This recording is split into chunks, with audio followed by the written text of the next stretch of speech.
Faith in Five. Welcome to Faith in Five. Today we are exploring the existence of God by looking at the problem of evil. Before we explore the problem of evil, we need to define what evil is. Evil is something which causes pain and suffering, such as warfare, illness, earthquakes, being sick, volcanoes, or theft. Evil can be broken down into two main categories: natural evil, which is evil caused by nature, and moral evil, which is caused by the actions of mankind. Further examples of moral evil would include torture, assault, rape, and violence of any kind. So, what does this have to do with God? Well, the Greek philosopher Epicurus uses evil in his inconsistent triad to show that God is not real. If God was omnipotent, he could use his power to stop evil. If God was omniscient, he would know it was happening and stop it. And if he was omnibenevolent, he would want to stop it, as he loves us. The fact remains, as shown in the centre of the triad, that evil exists. Due to the fact that evil exists, it suggests that God does not. That said, religious people turn this triad, that does not add up, into a consistent square by suggesting that God might have a reason for allowing evil, meaning therefore that the two can exist together. We will explore their arguments shortly. Before moving on, let's be clear. The problem of evil is a philosophical problem. It argues that the existence of evil suggests that God is not real. To solve the problem, we need to justify why God can exist even though there is evil. A common error students make is to say we can solve the problem through fighting evil, perhaps by giving to the poor or feeding the homeless. No, that is a misinterpretation. All solutions must be explanations about how God can still exist even though evil exists. So let's explore the arguments. Some people think there is no solution because if God was omnipotent, which he should be as he made earth by saying let there be light in Genesis, he could get rid of evil but does not, so cannot exist. If God was omniscient, which he should be as the Bible says he knows the number of hairs on your head in the book of Psalms, he would know evil is happening and stop it. He does not, therefore he does not exist.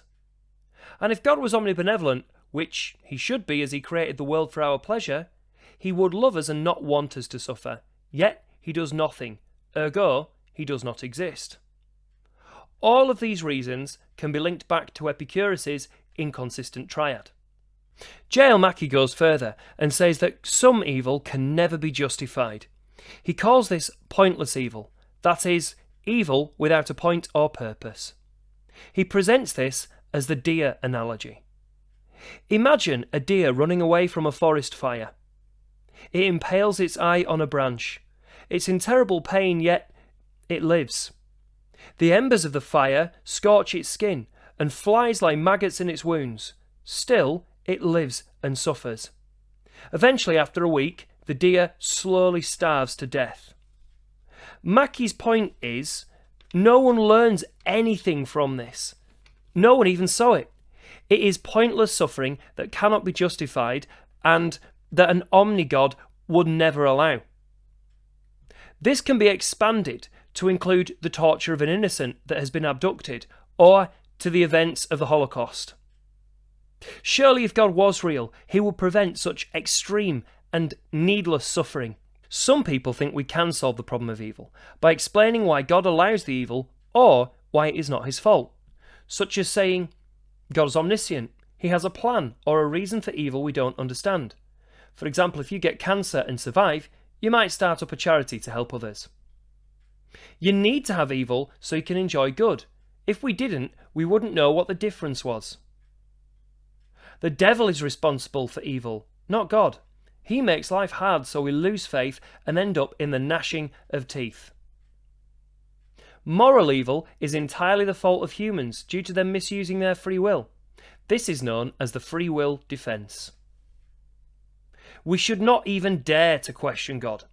In the story of Job, where Job questions God as to why he is suffering, God responds, "Where were you when I made the foundation of the earth?"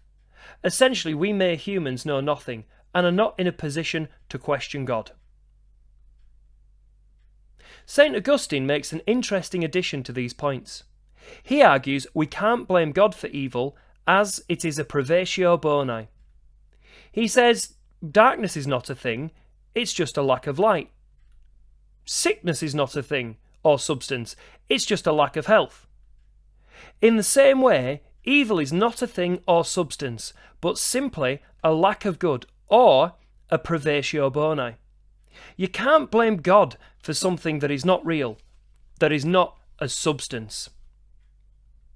But what about natural evil? Many suggest that this is a bigger threat to the existence of God than moral evil, as it cannot be blamed on free will. As such, only God can be blamed for the existence of things like volcanoes and earthquakes. That said, religious scholars think they have solutions for natural evil too. John Hick's solution is called the Vale of Soul-making. Earth is a valley of soul-making, or a training ground to become more holy and reach heaven. He adapts the Genesis quote, "We are made in the image and likeness of God," into, "We are made in the image of God, but we are yet to achieve his likeness." Earth is made not for our pleasure, but for maximum soul-making and becoming holy. The more we suffer, the more godly we can become, and the higher the chance that we will reach heaven. Another solution comes from Augustine and his fallen world argument. In Genesis, God said earth was good, thus meaning that there was no evil. When Adam and Eve turned against God and sinned, they disrupted the balance of nature. In turn, this led to the existence of natural evil.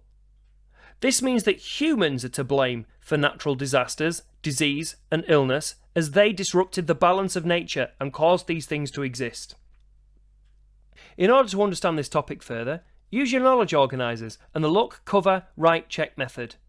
Additionally, purchase and read Peter Vardy's Thinker's Guide to God or his Puzzle of God, or purchase and read Richard Dawkins' God Delusion for a range of atheist arguments.